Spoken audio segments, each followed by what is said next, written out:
Hello अस्सलाम वालेकुम।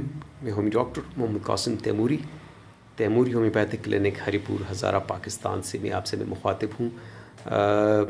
आज सुबह एक नाखुशगवार वाक़या पेश आया कि दूल्हा दुल्हन जो थे वो रात को गैस का हीटर जला के सोए और सुबह जो है दूल्हा इंतहाई तशवीशनाक हालत में, जबकि दुल्हन जो है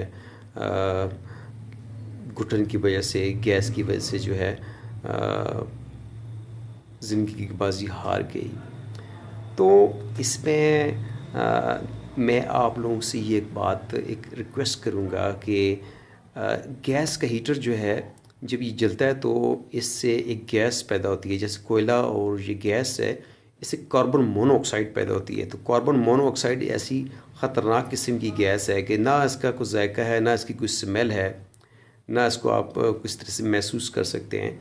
तो जब इसको आप बंद कमरे में हीटर को जलाएंगे, कोयले या हीटर को आप जब बंद कमरे में जलाएंगे, वेंटिलेशन नहीं होगी यहाँ पे, तो वहाँ पे ये कार्बन मोनोऑक्साइड जमा होनी शुरू हो जाएगी।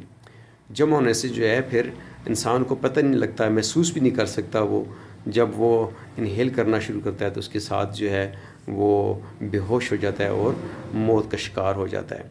तो इसलिए सबसे पहली रिक्वेस्ट ये है कि बेड पे सोने से पहले, बेड पे जाने से पहले हीटर को ऑफ़ कर दें।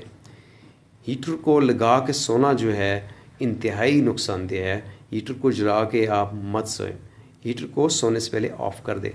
अगर आपने जलाना ही है तो फिर आप दरवाज़ा खुला रखें, खिड़की खुली रखें, रोशनदान खुला रखें, ताकि इस तरह के वाक़यात पेश ना आ सकें।